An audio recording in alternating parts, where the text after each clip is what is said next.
Hello everyone, welcome to my YouTube channel. आज से आप मेरे साथ ज्योग्राफी पढ़ेंगे और आई होप आपको अच्छा लगेगा।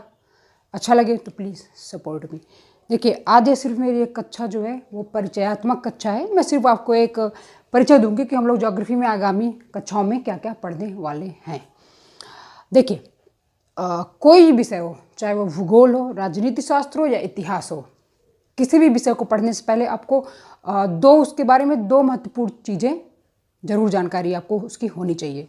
पहला ये है कि वो विषय किससे संबंधित है, अर्थात उस विषय में क्या है, और दूसरा है कि उस विषय का महत्व क्या है, क्यों हम पढ़ रहे हैं वो विषय।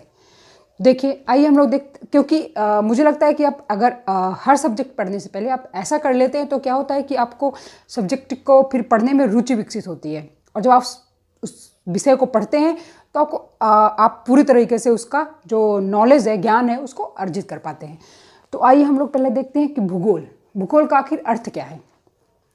भूगोल देखिए दो शब्दों से मिलकर बना हुआ है, भू और गोल। भू का तात्पर्य होता है पृथ्वी और गोल उसके आकार से संबंधित है। तो अगर कहा जाए कि जो भूगोल है वो पृथ्वी के अध्ययन से संबंधित है, अर्थात भूगोल में हम लोग पृथ्वी का अध्ययन करते हैं। देखिए, यहाँ पे लिखा हुआ है भूगोल, अर्थात ये शब्द जो है इंगित करता है कि पृथ्वी गोल है, लेकिन ऐसा बिल्कुल नहीं है। पृथ्वी गोल नहीं है, बल्कि पृथ्वी का वास्तविक आकार क्या है, जो हम लोग यहाँ पर पृथ्वी वाला चैप्टर पढ़ेंगे उस पर हम लोग अच्छे से देखेंगे और देखते हैं। तो भूगोल का अर्थ आपको समझ में आ गया होगा। अब देखते हैं ज्योग्राफी का अर्थ क्या है। देखिए, ज्योग्राफी दो शब्दों से मिलकर बना हुआ है, जियो और ग्राफी। जियो का तात्पर्य होता है पृथ्वी और ग्राफी का मीन्स है वर्णन करना। तो इसका भी सेम ही अर्थ है कि भूगोल वह विषय है जिसमें हम लोग पृथ्वी का वर्णन करते हैं या पृथ्वी का हम अध्ययन करते हैं। अब हम लोग यहाँ पे देख लेते हैं कि कुछ इसके फैक्ट्स देख लेते हैं। देखिए, एक है कि एक भूगोलवेत्ता थे जिनका नाम था इरेटोस्थेनीज। उन्होंने सबसे पहले ज्योग्राफी का वर्ड का इस्तेमाल किया था, ना कि ज्योग्राफी बल्कि ज्योग्राफी का वर्ड का उन्होंने इस्तेमाल किया था। और हम लोग इसी में कुछ फैक्ट्स और देख लेते हैं कि भूगोल का पिता किसे कहा जाता है। तो एक भूगोलवेत्ता तो उनका नाम था हिकेटियस। हिकेटियस को भूगोल का पिता कहा जाता है। और इसे हम लोग देखें कि जो भूगोल का जो आधुनिक पिता है वो किसे कहा जाता है। तो भूगोल का जो आधुनिक पिता है वो अलेक्जेंडर वॉन हम्बोल्ट को कहा जाता है। हम्बोल्ट की एक धारा भी है, वो आगे हम अध्ययन करेंगे उसको। और इसी में मैं आपको बता देती हूँ कि हेरोडोटस को इतिहास का पिता कहा जाता है। अब हम लोग तो देख लिया कि भूगोल क्या है। अब हम लोग इसके महत्व के बारे में देख लेते हैं कि भूगोल का आखिर महत्व क्या है, क्यों हम पढ़ते हैं। देखिए, भूगोल में हम किसका अध्ययन करते हैं, पृथ्वी का, उसके पर्यावरण का। और जो मानव है, मानव का आपको पता होगा कि मानव का पर्यावरण का एक अंतर संबंध है, दोनों एक दूसरे को प्रभावित करते हैं।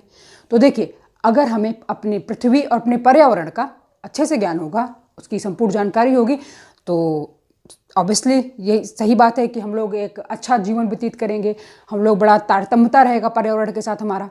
जैसे उदाहरण के रूप में हम देख सकते हैं कि देखिए, अगर देखो हमें ये पता है कि ये जो क्षेत्र है वो भूकंपीय प्रभावित क्षेत्र है, ये ज्वालामुखी प्रभावित क्षेत्र है, या जो ये नदियाँ हैं, जो मार्ग हर वर्ष अपना मार्ग बदलती है, तो इससे क्या होगा कि फिर उसी अनुरूप मानव भी अपनी गतिविधियां करेगा। जो भूकंपीय क्षेत्र है वहाँ पे निर्माण गतिविधियां कम करेगा। जो नदियाँ हर वर्ष अपना मार्ग बदलती है तो उसके मार्ग में वो लोग कम, वहाँ पे बसा होगा, वहाँ पे कम गतिविधियाँ होंगी। तो भूगोल का यही महत्व है हमारे जीवन पे। आप आई होप आपको समझ में आ गया होगा। देखिए, ये पे एक हम भूगोल की शास्त्रीय परिभाषा देख लेते हैं कि अगर भूगोल को परिभाषित किया जाए तो वो कैसे कर सकते हैं। तो देखिए, भूगोल वह शास्त्र है जिसमें हम पृथ्वी के बाहरी स्वरूप और उसके जो प्राकृतिक विभाजन है उनका अध्ययन करते हैं। तो आई होप आपको समझ में आ गया होगा कि भूगोल क्या है और उसका महत्व क्या है। अब हम देख लेते हैं इसके पाठ्यक्रम के बारे में। देखिए, भूगोल को सामान्यतः 3 भागों में बांटकर पढ़ा जाता है। पहला है सामान्य भूगोल, फिर है विश्व भूगोल, और फिर लास्ट में भारतीय भूगोल। हम लोग जो प्रारंभ करेंगे अपनी कक्षा वो रहेगा सामान्य भूगोल से, क्योंकि मुझे लगता है कि देखिए, सामान्य भूगोल एक बार अच्छे से आपने पढ़ लिया, उसके बाद आपको विश्व भूगोल और भारतीय भूगोल पढ़ना मतलब ज़्यादा आसान हो जाता है।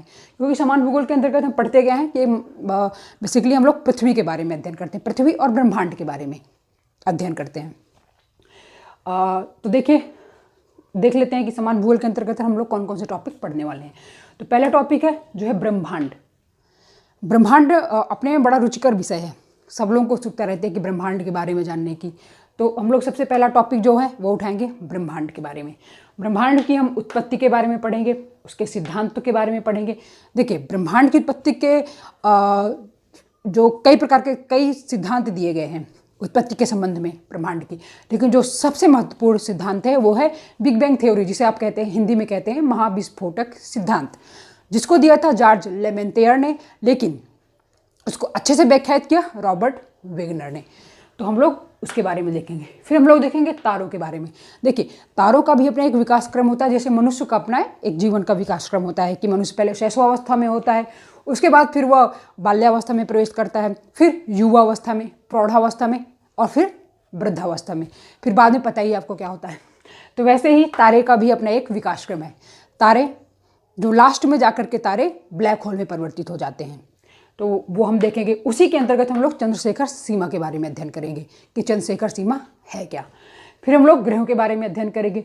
ग्रहों में हम लोग जितने भी ग्रह हैं सबको बारी बारी से देखेंगे, जिसके उनके बारे में जो भी महत्वपूर्ण जानकारी होगी वो मैं आपको दूंगी। और इसके बाद फिर हम लोग पृथ्वी के बारे में हम लोग विस्तृत अध्ययन करेंगे, क्योंकि पृथ्वी एक महत्वपूर्ण चैप्टर है, तो उसको अच्छे से डिटेल से देखेंगे।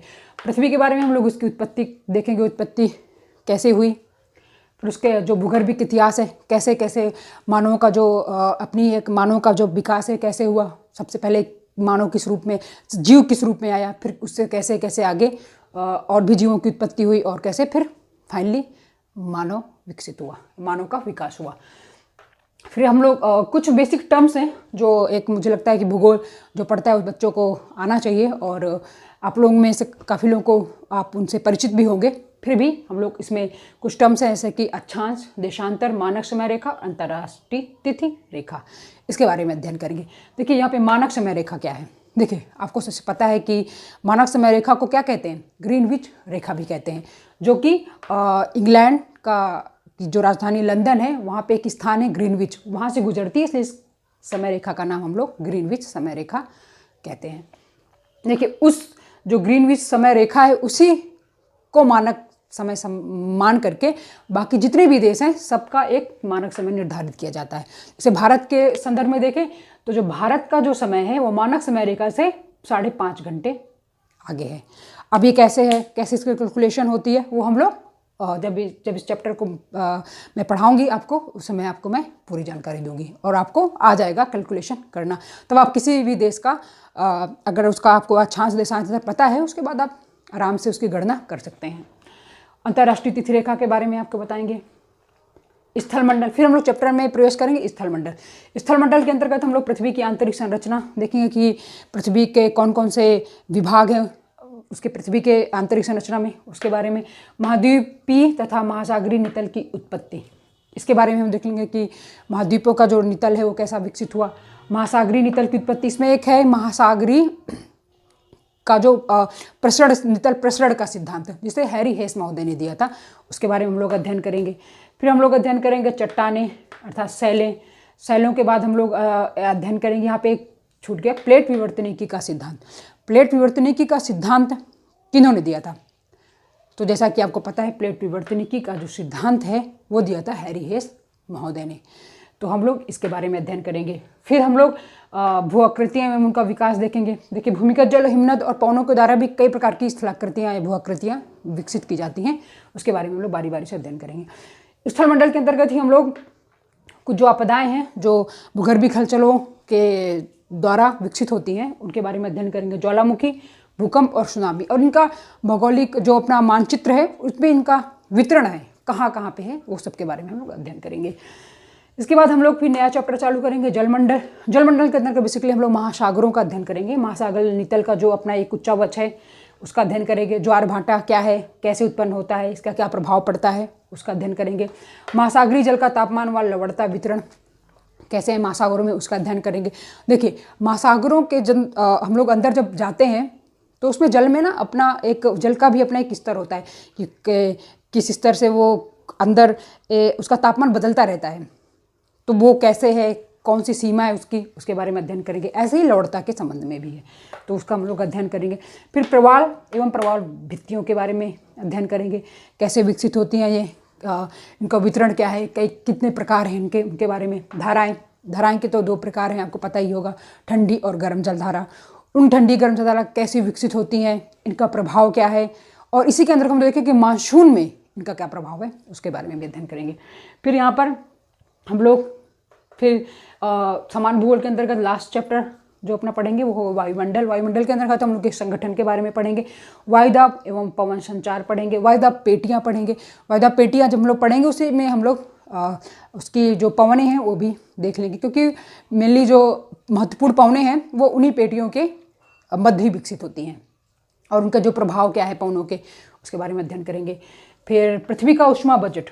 देखिए बेसिकली आप जानते होंगे कि बजट क्या होता है। बजट क्या होता है कि हमें क्या मिला और हमने क्या दिया, बस वही है, लेन देन का जो हिसाब है वही बजट है। तो इसी प्रकार पृथ्वी का भी अपना एक ऊष्मा बजट है। पृथ्वी ऊष्मा प्राप्त करती है सूर्य से, तो सूर्य से पृथ्वी ने जितनी ऊष्मा प्राप्त की और जितना उसका परावर्तन किया, उसका ही अपना हिसाब किताब ही पृथ्वी का ऊष्मा बजट होगा। इसका अध्ययन करेंगे। समता रेखाएँ पढ़ेंगे, स्थानीय पवने, जितने भी महाद्वीपों में, अलग अलग महाद्वीपों में जितनी भी स्थानीय पवने हैं उनके बारे में अध्ययन करेंगे। वायुराशि, वाताग्र, चक्रवात तथा प्रति चक्रवात, इनका विकास कैसे होता है। ये सब जो चारों है ना, वायुराशि, वाताग्र, चक्रवात और तथा प्रति चक्रवात, ये सारे चारों टॉपिक इंटरलिंक है, एक दूसरे से संबंधित है। अगर आपने एक का पढ़ लिया, दूसरा आपको आराम से समझ में आ जाएगा, फिर तीसरा भी समझ में आएगा और चौथा भी समझ में आ जाएगा। तो हम लोग इसका अच्छे से अध्ययन करेंगे, कैसे विकसित होती है, इनका क्या प्रभाव है, किस महासागरों में इनका ज़्यादा विकास होता है, उसके बारे में अध्ययन करेंगे।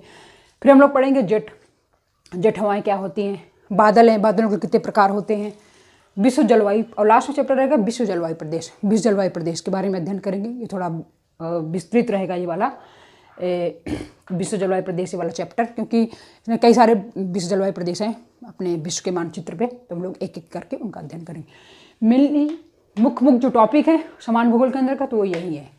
कुछ में छूटेगा तो वो भी उसमें देख लेंगे हम लोग, क्योंकि इसके चैप्टर के अंतर्गत सब टॉपिक के अंदर का ना बहुत सारे सब टॉपिक्स होंगे, इनके जो साथी जुड़े होंगे, तो उनके बारे में हम लोग अध्ययन करेंगे। फिर हम लोग आ जाएंगे विश्व भूगोल के अंतर्गत। देखिए विश्व भूगोल में जो जितने भी 7 महाद्वीप हैं, उन 7 महाद्वीपों के बारे में हम लोग क्रमिक रूप से अध्ययन करेंगे, और उनके अंतर्गत जितने भी मेन प्रमुख पर्वत श्रेणियाँ हैं, नदियाँ हैं, उनके जो भी संसाधन है, खनिज संसाधन हो, चाहे कृषि संसाधन हो, या जो भी घास के मैदान हैं, उनके बारे में अध्ययन करेंगे। तो ये रहेगा। अब इसके बाद आ जाएगा भारतीय भूगोल। देखिए भारतीय भूगोल अपने में एक विस्तृत चैप्टर है और बड़ा महत्वपूर्ण भी है, चाहे वो यूपीएससी हो, चाहे जितने भी स्टेट्स के एग्जाम हो, या तो जो भी छोटे एग्जाम हो, सब में भारतीय भूगोल की अपनी एक महत्वपूर्ण भूमिका है। तो इसका हम लोग विस्तृत रूप से अध्ययन करेंगे। इसके अंतर्गत हम लोग सबसे पहले एक सामान्य परिचय देंगे कि भारत का कितना क्षेत्रफल है, इसका अक्षांशीय विस्तार का है कितना है, राज्यों की अवस्थिति कैसी है, कौन से राज्य जो है अंतर्राष्ट्रीय सीमा पर स्थित हैं, कौन से राज्य किन किन राज्यों के साथ सीमा बनाते हैं, ये सब हम लोग उसके अंतर्गत अध्ययन करेंगे। फिर आ जाएगा भौतिक विभाजन। तो भारत का जो भौतिक विभाजन है वो एक हिमालय, उत्तरी मैदान, प्रायद्वीपीय पठार, द्वीप तथा तटीय क्षेत्र, इसके बारे में हम लोग विस्तृत रूप से अध्ययन करेंगे। हिमालय की उत्पत्ति कब हुई, हिमालय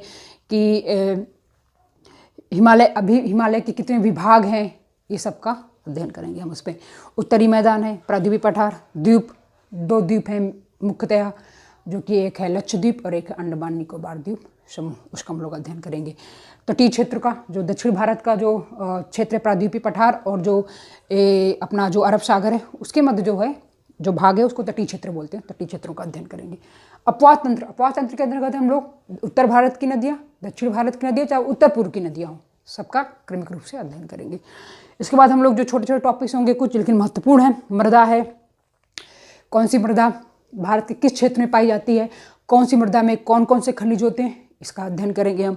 वनस्पति का अध्ययन करेंगे, कृषि, खनिज संसाधन एक महत्वपूर्ण चैप्टर है। उद्योग, और उद्योगों के अंतर्गत ही हम लोग परमाणु उद्योग को भी सम्मिलित करेंगे।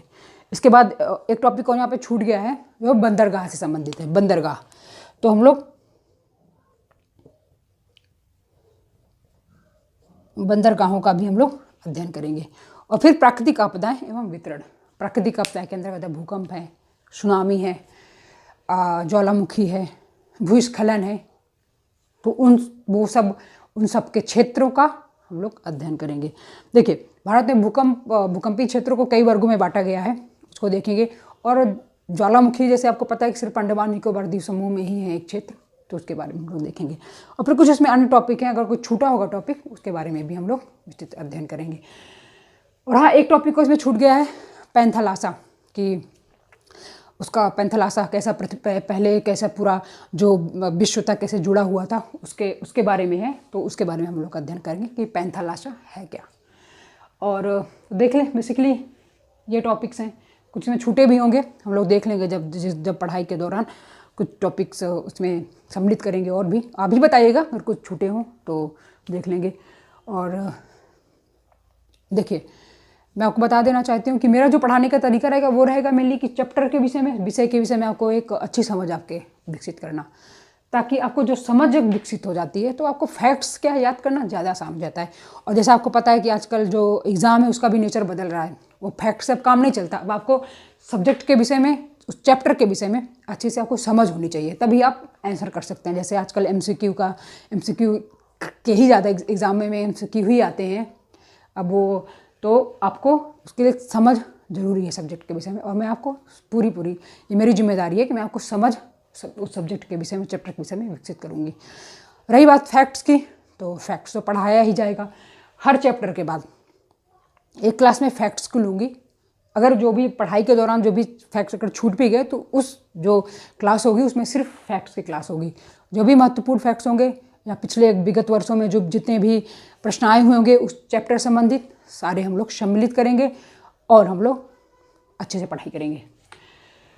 तो आई होप आपको अच्छा लगा होगा जो मैंने और बस ऐसे ही जुड़े रहिए मेरे साथ। और नेक्स्ट टॉपिक जो हम लोग उठाएंगे अगली कक्षा में वो रहेगा ब्रह्मांड। और ब्रह्मांड देखिए थोड़ा सा लोगों को जल्दी समझ में नहीं आता, लेकिन मैं समझाऊंगी तो विश्वास करिए आपको समझ में आ जाएगा, ये मेरी जिम्मेदारी है। तो फिर चलिए नेक्स्ट क्लास में मिलते हैं। और ब्रह्मांड आप मेरे साथ पढ़िए कि ब्रह्मांड क्या है, कैसे इसकी उत्पत्ति हुई है। तब तक आप अपना और अपनों का ध्यान रखिए। जय हिंद।